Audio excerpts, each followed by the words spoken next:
आज के दर्शन में जीवन में अनेकों कठिनाइयां, अनेकों दुख, अनेकों समस्याएं हो सकती हैं, लेकिन अगर जीव थोड़ा सा सजग हो जाए, थोड़ा सा, तो सजगता का दर्शन यह है कि उसे वो प्राप्त हो सकता है जिसकी उसने कल्पना भी ना की होगी।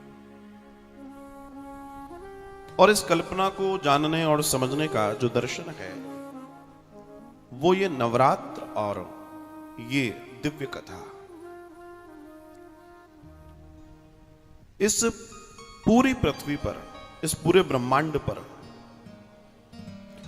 इस पूरे अनंत अनंत कोटि ब्रह्मांड पर जिसका असर है वो शक्ति है।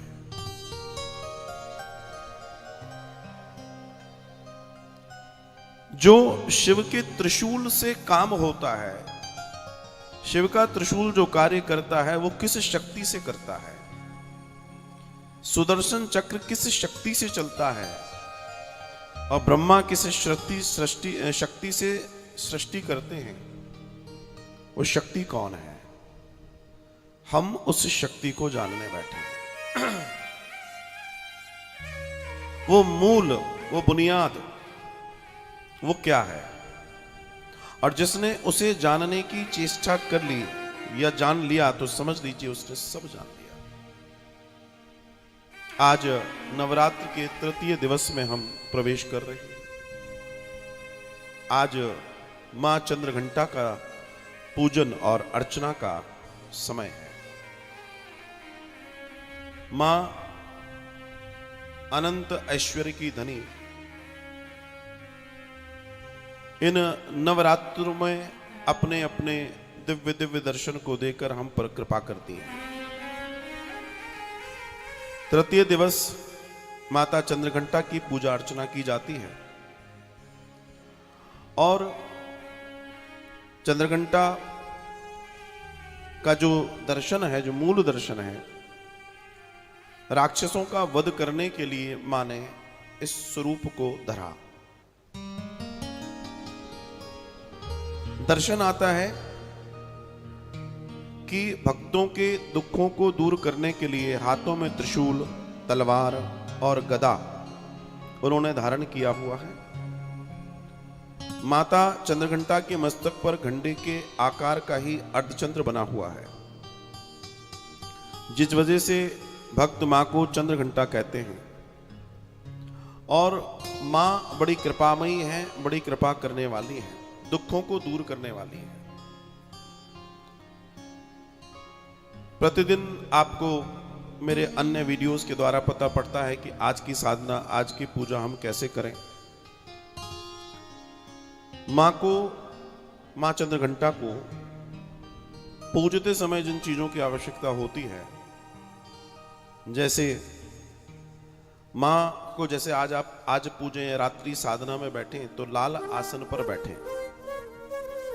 मां को लाल रंग बड़ा प्रिय है। ओम देवी चंद्रघंटाई नमः करके आप उनका पूजन कर सकते हैं।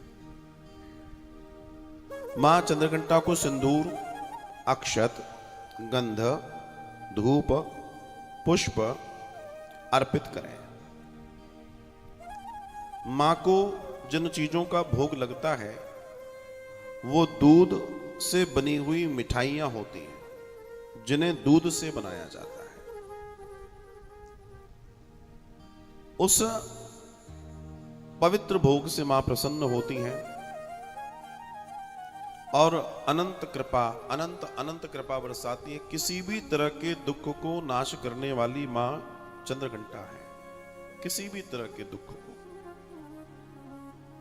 तो उनकी परम कृपा आपके ऊपर बने, आपके कल्याण, आपके अनंत कल्याण की कामना उनके चरणों में। मूल रूप से ऐश्वर्य और समृद्धि के साथ सुखी दांपत्य जीवन की प्राप्ति कराने वाली है चंद्रघंटा। सुखमय दांपत्य जीवन, ऐश्वर्य और समृद्धि की जिसको कामना है, या जिसके विवाह में समस्याएं आ रही हैं, विवाह होने में जिसकी समस्या है, उनके लिए मां चंद्रघंटा कृपामयी है।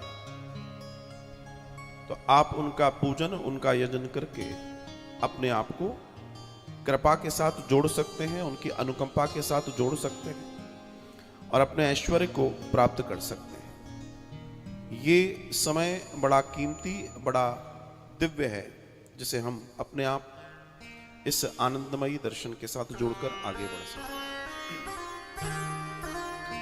जब आप रात्रि साधना करें, जो लोग भी साधक हैं, साधना कर रहे हैं, उनसे भी मेरा निवेदन है कि रात्रि में अगर वे साधना में बैठ रहे हैं तो लाल आसन पर लाल वस्त्र धारण करके और मां को जो पुष्प चढ़ाना है, पुष्प आपको भेंट करना है, वो भी लाल है। जब आप साधना करें, जरूरी नहीं है कि आपके पास तस्वीर हो। असल में मां का वास्तविक स्वरूप है ज्योति। तस्वीर आदि इत्यादि तो हमारे दर्शन के लिए है, लेकिन जो वास्तविक मां का दर्शन है वो ज्योति है। और जिसने ज्योत में मां को देख लिया, उसके बाद कुछ देखने की जरूरत नहीं बचती। इसलिए हमारे यहां ज्योति का ध्यान करने की चर्चा है। तो रात्रि में अगर आप साधना में हैं, अगर आपके यहां अखंड ज्योत जल रही है तो ठीक है, वरना आप एक ज्योत जला लें और उस ज्योत में बड़े प्रेम से पद्मासन पे बैठकर स्नान आदि कर लिए हों, सुंदर वस्त्र पहने और बड़े आनंद के साथ साधना करें, ज्योति का दर्शन करें। आप ज्योति में जब ज्योति जलाएं तो उसके शिखर पर लाल कुमकुम आदि इत्यादि थोड़ा सा रुई की तरफ लगा दें। उससे जो ज्योति है वो उसमें लालिमा बढ़ जाती है और उसका आनंद, उसका ऐश्वर्य क्या है, ये जब आप साधना करेंगे तब आपको समझ आएगा। और उस अनंत साधना से आप अनेकों आदियों और व्याधियों को साध सकते हैं। ये जीवन मिला है, इस जीवन का सदुपयोग है कि हम इस जीवन से वास्तविकता में वो प्राप्त करें जिसके लिए ईश्वर ने हमें भेजा है। व्यक्ति कहता है मेरे पास ये कार्य है, ये कार्य है, ये कार्य कभी खत्म नहीं होंगे।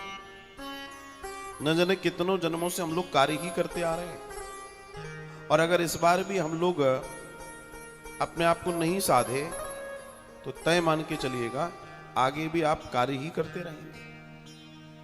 मतलब ये जो मामला है ये निरंतर ऐसे ही चलता रहेगा।